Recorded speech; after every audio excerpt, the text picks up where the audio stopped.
Welcome to Heliotropes. I'm Julia, I'm Kojo.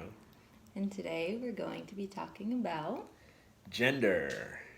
Yeah, gender equality, gender equity, defining gender, sex, all these, the fun stuff, you know, fun stuff. It's going to be a shorter broadcast today, so I'm going to jump right into it. What are your thoughts? oh, please, you can start. Okay, well, I guess I would start with my general disposition on gender discourse. Um, I think it's one thing that's really important in our current landscape because of the systems, the power systems, the oppressive power systems, the inequitable power systems that we've created around gender. And so it's important to address. It's important to ask the question, try to figure out, solutions, trying to figure out what's the reality around the whole situation. I also think that in the grand scheme of things, and this is very much parallel to my views on race, it's kind of a silly question for a people to have to consider. You know, I think ultimately it doesn't really need to be a question, or at least a priority in the social landscape, public discourse, popular discourse. But that's not the reality we live in, so we are discussing it. When you say it doesn't need to be a question, what is the it that you're referring to? Because you mentioned a lot of things. Like gender discourse specifically, right? Like having to go out and define gender, having to ask this question of gender roles, right? All this stuff. I think an intelligent society doesn't, right? Like, a lot of things we talk about in the context of issues, right? Like, these are things that people don't talk about enough. Here's our views on them, and here's some problems associated with them, and, some ideas on solutions and how to solve them. And here are things that we do or things that other people are doing to address these things and manifest solutions. And the problems that we have as far as gender inequity in this country, in this society, I think they're the problems of a stupid society. Just listening to the popular discourse and like the people who come to mind, of course, Ben Shapiro, Jordan Peterson, uh, insert whatever other alpha slash sigma male whoever character in popular discourse who's commenting so much on gender. The discourse doesn't actually add much, right? I think in the way they approach it, there's always this question I have of what's the point? Why do you care so much about this, right? And again, it goes back into that idea of trying to put people into a box. It always feels like that's where the conversation stays. It's like, oh, what is masculinity? You need to be a man, like fit into this box. So even if people aren't going out to define what the box is, which you would think that if you're trying to get people to fit into a box, you would go and pretty like explicitly define what the box is. Or they're going around, trans women aren't real women, right? Like they're excluding people from the box, right? Again, without defining like the parameters of the box. It's stupid. Like it's a stupid argument. And I think the stupidity of the argument combined with the, I would call it intellectual laziness around not operationalizing anything, right? Like not talking about what it actually means to, like what gender is, right? It's always what gender isn't, or like what gender is associated with, right? What's it correlated with?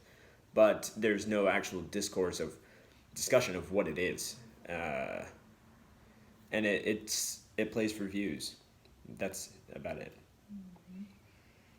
Yeah, those people you mentioned are never going to have any nuances or insightful remarks about gender other than, like letting us know how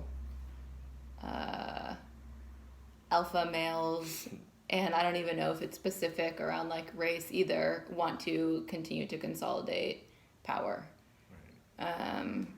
And they also conflate gender and sex, right? Like pretty much at all times. So, do you want to start by operationalizing then what like those terms mean? Yeah, I guess that's a good idea. You're about to get a glimpse into our directorial, production thing. Can you scoot forward a little bit because it's kind of my shadow. All right, yeah, nice.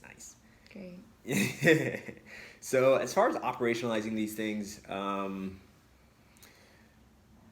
not going to go off of like hard definitions from the dictionary, right? At least as far as like verbatim. But from my understanding, right? One, recognizing that sex and gender are two different things. Sex is, the biological attributes of. Sex is a biological orientation, right? It's a biological facticity. What gametes does your body produce? What genitalia, right? Like sexual organs does your body produce in general, right? Like, does your body produce sperm? Does it produce eggs? Do you have a penis? Do you have a vagina? Do you produce both, right? Like sperm and egg? Do you have both a penis and a vagina? Do you have some mixture of the two that's not, quite either or, depending on like the, dichotomized definitions of the two? So I think sex being biological and physiological, right? Those are, I think, the main things. Whereas gender, and I will say Brett Weinstein, I know we talked about this a while ago and you were kind of like not so about it, but I think the definition of gender as the, behavioral expression of sex, I think that makes sense, right?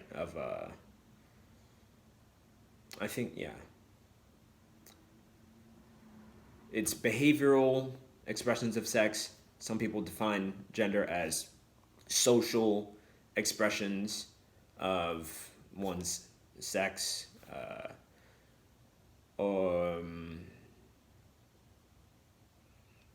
And yeah, I would keep it there. So I do think, right, there is a connection between gender and sex. I would be remiss to say otherwise. I don't think that gender is the same. Like you said, people conflate them. I don't think that's intellectually honest. I don't think it's wise. And I do think that gender can look a lot different from sex specifically because it is objectively more subjective than sex, right? Like, you can do a DNA test theoretically and find out like what's the biological sex of a given organism, right? You count chromosomes. As far as gender, you can't do a DNA test of the behavioral expressions of something because it's behavioral. And behavior, right, again, if we look at gender as something that, I guess this is a question for y'all. Do y'all agree that gender is behavioral? Do you agree that gender is social in nature, right? Because if you don't, what typically happens is people are like, no. And then, again, they reduce gender to sex, right? But I guess, do you agree that they're two different things, right? Do you think sex and gender are two different things? But, that's where I would stop for now. Let me know if that wasn't clear in the comments. Mm-hmm. There are probably some things, I do feel a little out of depth in this in some ways. Like, I do feel like we're missing pieces around that could be much more detailed. And there's also, like, the research is always kind of moving around that, too. And I do think an important piece, and you mentioned it, but just to highlight it, too, is that it's not a binary, right? Like, we're often taught that, like, sex is one or the other, right? There's two options. You're either born a boy or a girl, right? Or male or female. And that's just not the experience for everybody. But the person who gets to choose that is the doctor who delivers the baby and fills out the little certificate. that says that. And what is it? I mean, what else do you feel like? I mean, so as far as like the doctor who chooses what? So are they choosing? What are they choosing? Are you saying they're choosing the sex of the baby or the gender of the baby? They're choosing the sex, which is always conflated with the gender, right? Like gender reveal parties. So I guess like one question, and like you said, like we're a bit out of our depth. I mean, you said you are. I think we both are when it comes to questions like this one. But like, I'm wondering what sort of criteria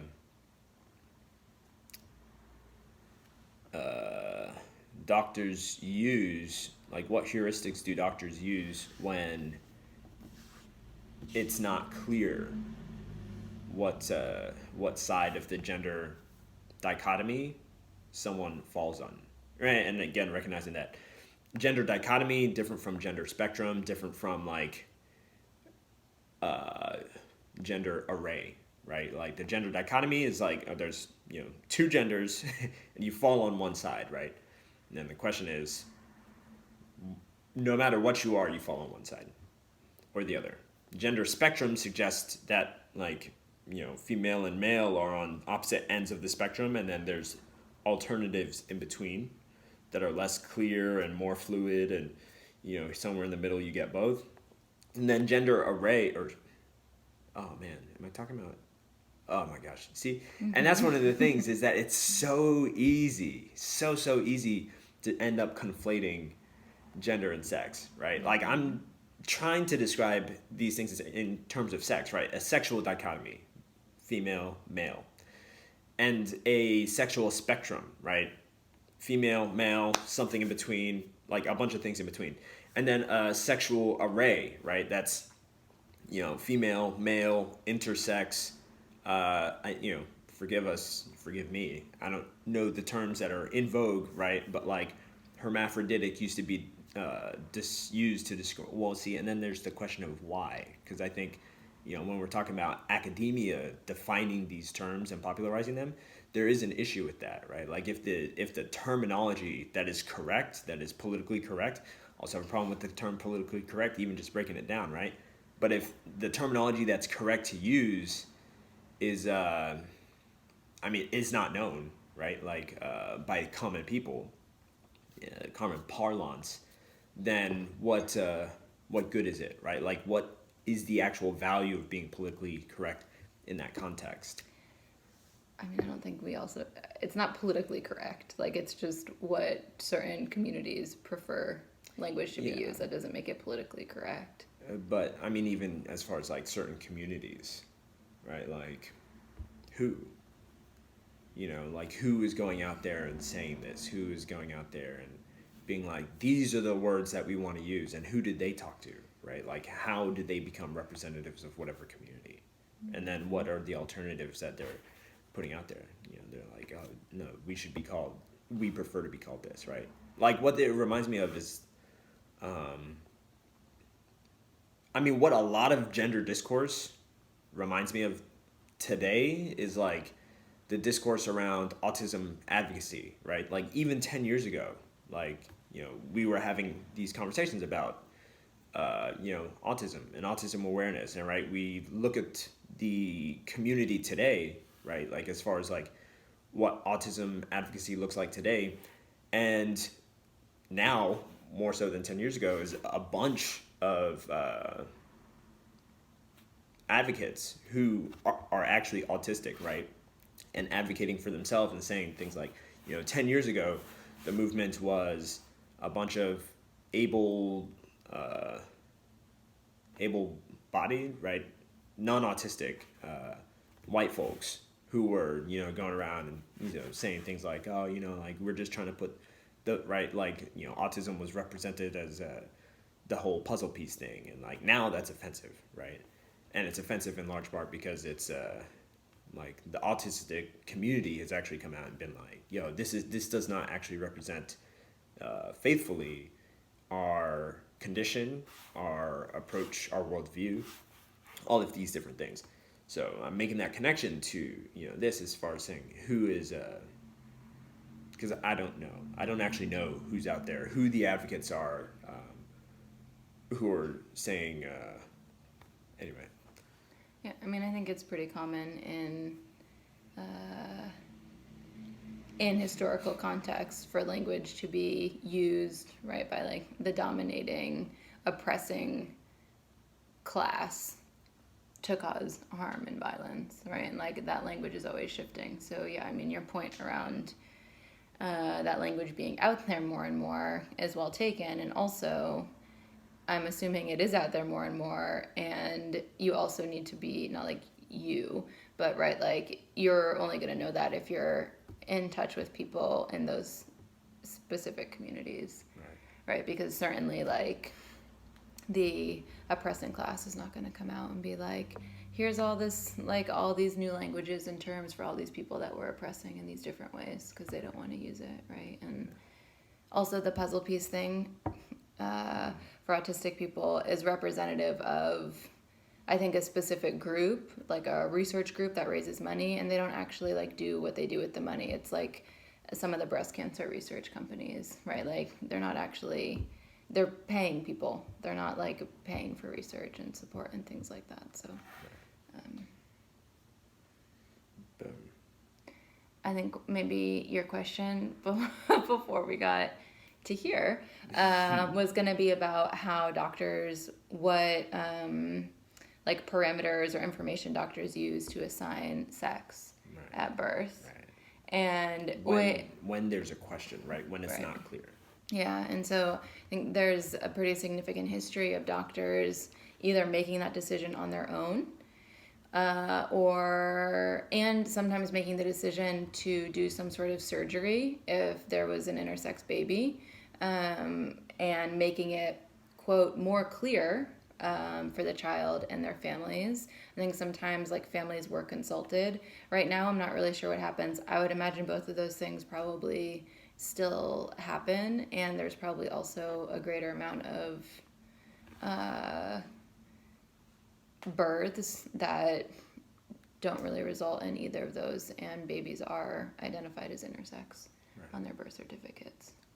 So that would be, I mean, a really good example, right, of our norms, or I guess our failure to, right, because there's the question of why is that, right? Why would doctors feel compelled to make those kind of choices, right? Whether the choice is to arbitrarily, because it is arbitrary, it's random, assign a gender, right? If the doctor looks at, a child and is like, I mean, they're a baby, right? Newborn baby.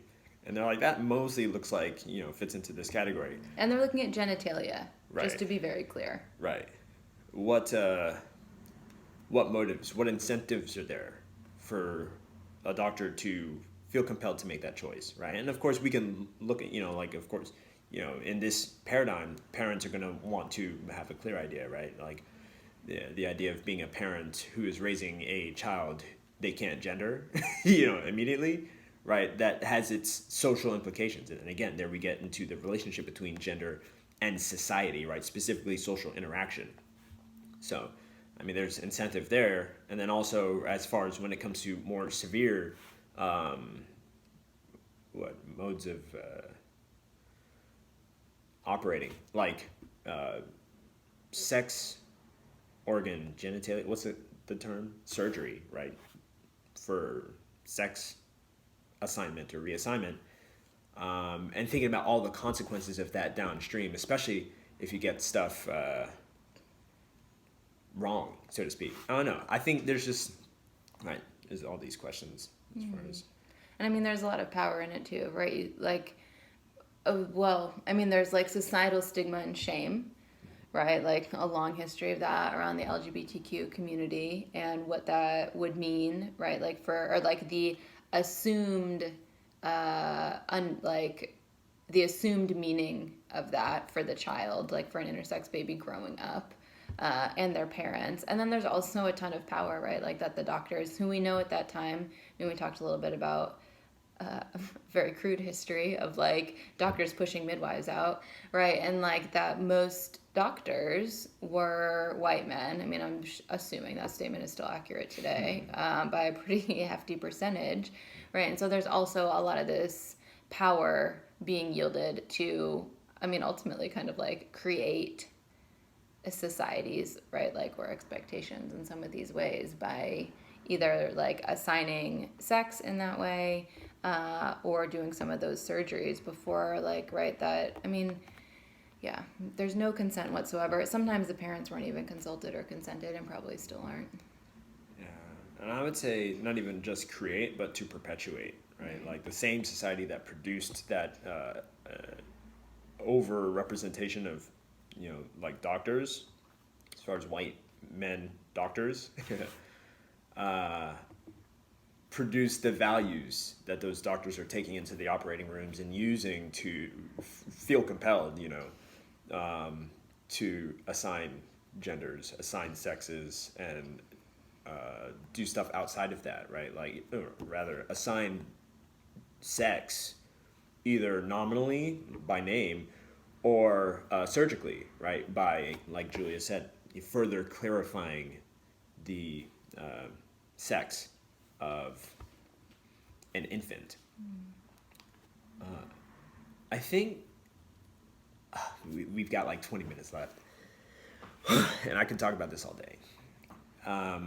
Another thing that I've been thinking more about, recently is, as far as the relevance of this topic in general. So, I think defining the terms is important as far as engaging in the conversation as it is.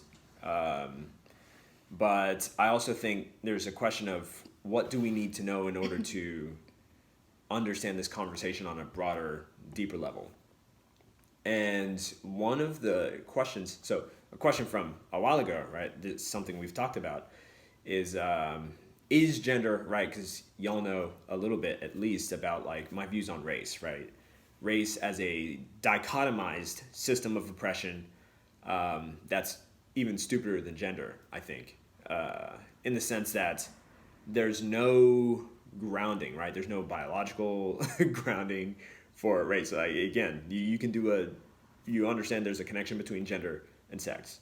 You can at least do a like DNA test or whatever to determine the biological sex of an individual, right? You're not going to do that with race, right? There is no biological, racial character, right? Race is purely social, right? It was socially imposed, and so it's been socially perpetuated, and it doesn't have anyway. So, I looked at race as a system, and I said, does this need to exist, right? If we're trying to get rid of racism, it seems like we're trying to get rid of racism without getting rid of race, right? But can you do that? And the conclusion I came to is no, you can't do that. You have to get rid of race in order to get rid of racism, right? That's how it works. And we can go down the rabbit hole. I forget what episode it is, but y'all can watch that one. My question with gender is gender the same way, right? In order to get rid of gender discrimination, right, or specifically sexism, right, do you need to get rid of gender, right? And then that serves, right, because just like with the race question, there's a question of what is the function of race? What are the primary functions of race in our society, right? And how old are they, right? And again, if you look at race, the primary functions are to serve as a tool, a unit, mode of dividing people. That's how it came about. That's how it still exists. And everything positive you could say about the function of race really traces its root back to something negative, right? Like, oh, race is used to define or to unite us and so we can come together, right? But we have to come together and be united because race was used to divide us in the first place, right? So, tautologies. Is gender the same, right? Like, what is the function of gender, right? And also race only goes back like 500 years, right? As far as this racial paradigm only goes back 500 years. The concept of the other, much older, and we can get into that, but that's not to be conflated with the concept of race. It's very different paradigms, different, whatevers. Gender, is that the same thing? What is the function of gender, right? In this society, how old is that function of gender? Does it go back to when, right? And in my estimation, right, like we see some notion of gender going as far back as, archaeology can go, it looks like people have been recognizing some role, and I don't know, you also have to be aware of where we're imposing like our current, contemporary worldviews on the past, right? But I mean, it seems like gender is a much older concept, one, than most systems of oppression that exist today. And two, it seems like gender, in a lot of ways, is inherent to the human condition. And I'll explain a little bit more about what I mean by that later. But just as far as the way we understand the world, it seems like gender is a major part of it, right? Which leads me to believe that gender cannot be abolished. But that being said, it can also look drastically different. And again, like in the way that it's a problematic priority in the society, because we don't know how to prioritize shit, it can be a non-problematic non-priority that still exists in a way that people can affirm one another's identities and respect one another's humanity.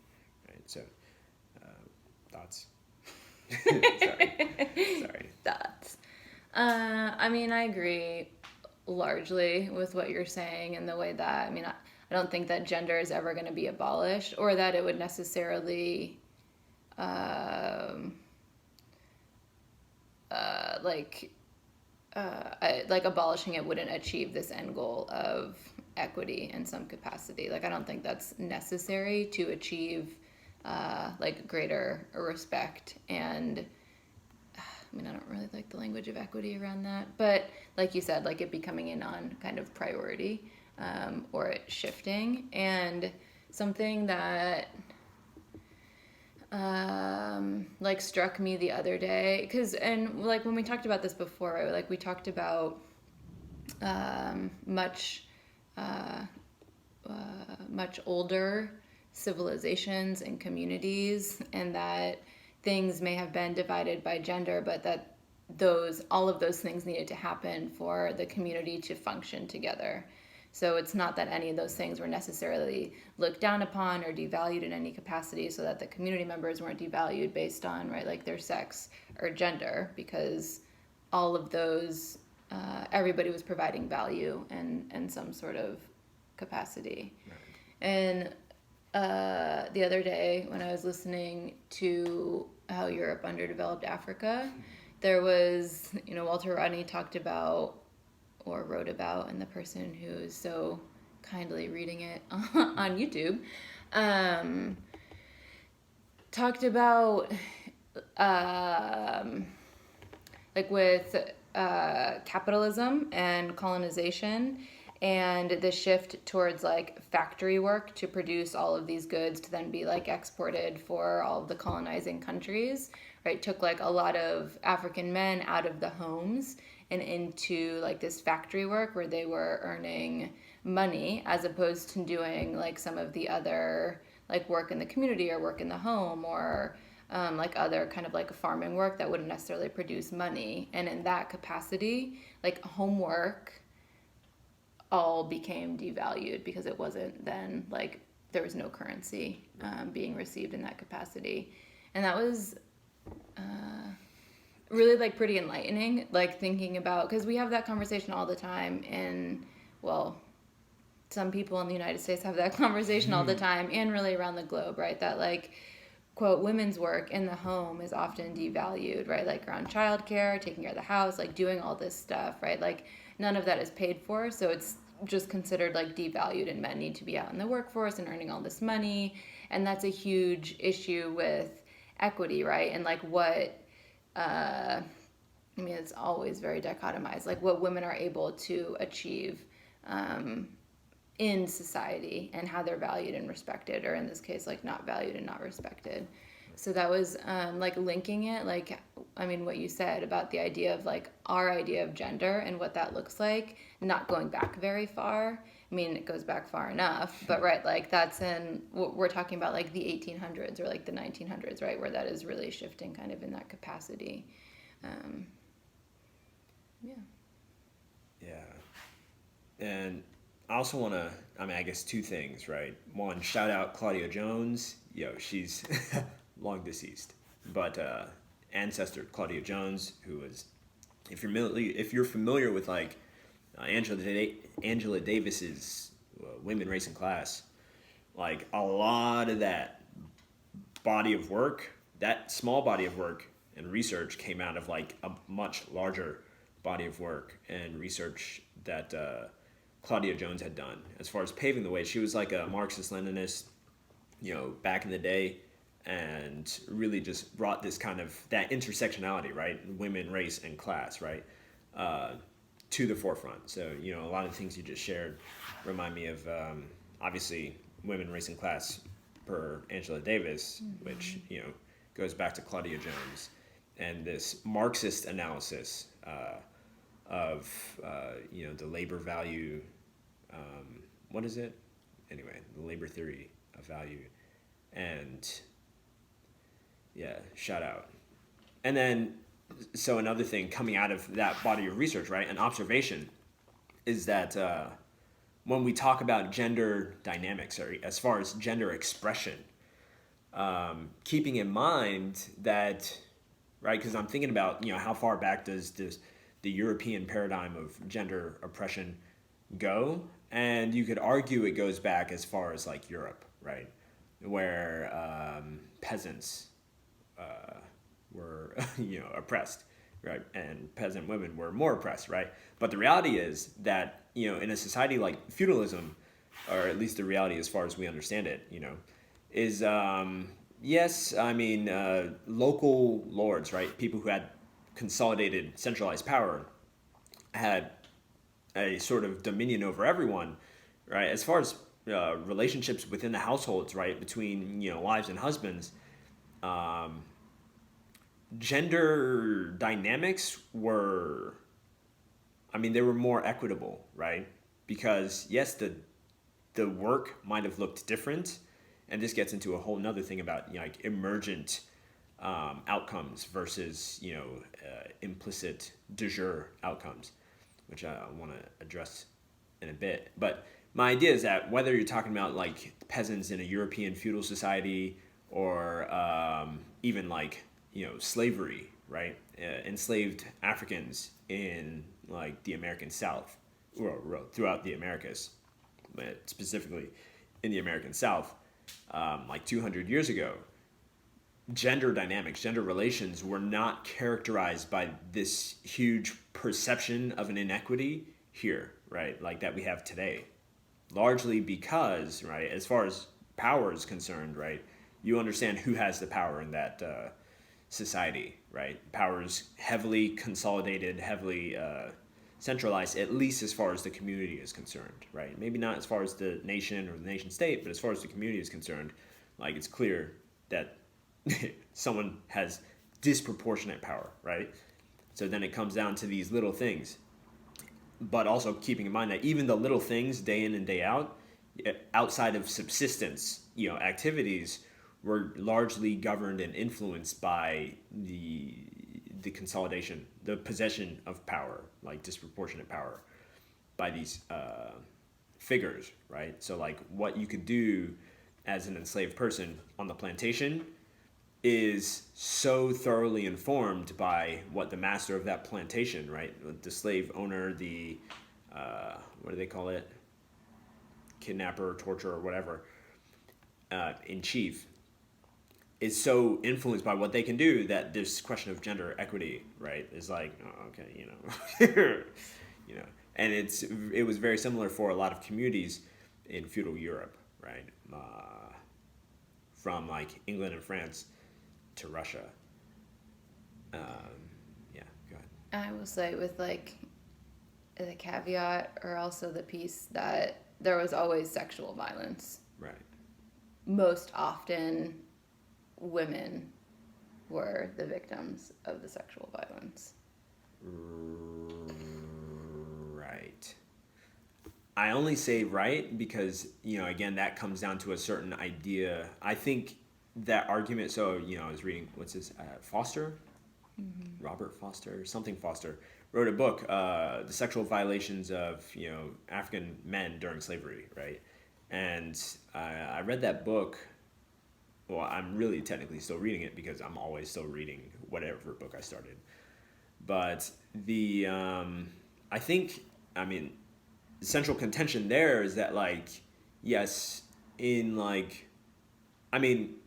that it's really easy to make that argument, again, in a paradigm which hypersexualizes women and consequently over victimizes women, right? While severely under victimizing men. And I don't mean victimizing in some whatever way you're thinking of it, where you're like, oh, I'm not a victim, but in just the sense of recognizing when harm has been done to someone, right? Like, we're more likely to look at women as being harmed, right, by a certain action, and again, significantly less likely to look at men as being harmed by similar actions. And that is to say that when we're talking about a system such as chattel slavery, where like forced reproduction was part of the equation, and then also recognizing that like trying not to call it homosexuality, but like same-sex behavior, right, was also something that was present, right, and desired by the white masters on these plantations. There were instances, right, like it was common of not only, common enough, right, Yeah. of white masters, raping, African men, but also keeping in mind the role that, or the position that like black men were forced into in raping black women, right? As far as like enslaving, right, and perpetuating the population of enslaved folks.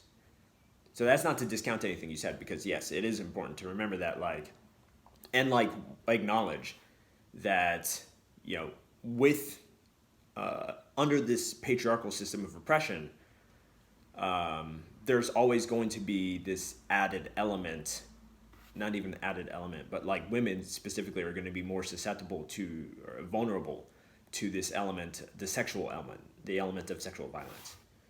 I just say all of that to point out, right, so that we remember that women do not exclusively face that threat. And there are a lot of scenarios that are directly connected to things that we think about all the time, right, that we don't think about all the time and necessarily connect. Yeah. And then, of course, it's always important to think about, institutions such as prison, where, like, as far as, the rape, like, more men are raped in prison, than, like, outside of prison, presumably, in this country, because there's so many men in prison, and because rape is, it's an option there, right? It's on the table. So, something to think about. We're coming up on 40 minutes, and we really have only scratched, like, tapped the surface. Do you have any thoughts before we close out? No, I'm sure we'll be coming back around to this many a times. We're definitely going to revisit. I do want to mention this topic of emergence, right? What did I mean by that? That is just to say that when we look at gender, there's an impulse, right, that I'm seeing from a lot of people to define it, right, and then to impose it, right, either through like coercion, direct coercion, or at least indirectly through like the expectation. This is how I expect, men to behave. This is how I expect women to behave, right? Even if you're not going out there and being like, oh, this is, what it needs to be, this is what you need to do. Just going out there and setting that expectation has a socially coercive effect in a sense, right? Especially depending on who you are within your community. So it's one thing to go out there and say, this is how we're going to operate. This is how I expect people to operate. It's another thing to go out there, or rather, anyway, we'll elaborate more. But just when we're talking about emergent outcomes, the idea is that you're not going out there and making things happen, right, to fit into a certain paradigm. What you're saying is our paradigm is informed by the needs of the community. What does this community need? And then who can we have filled out those roles, right? Who wants to fill those roles, right? Who wants to do this work? And then, of course, over time, doing a certain, stuff, whatever you're doing in the community, if everyone is working, to their best or however they work, certain patterns are going to emerge, right? Those patterns might correlate to gender, they might correlate to race, they might correlate to class, they might correlate to like different abilities or disabilities, right? Different things. But then you're going to have, right, those are the emergent properties of those things, right? But we didn't start off saying, we're going to have these rules based on race, gender, class, ability, whatever, right? So I think when we're talking about gender, emergent properties are a really important thing to pay attention to, and we need to allow room for things to emerge, right? It's growing versus putting something there. Allowing something to grow, emerge, versus putting something there where it might not belong, right? And as it grows, you study it and you say, okay, what is it about this thing? Blah, blah, blah. Okay. Yeah. We have to go. Bye. Bye.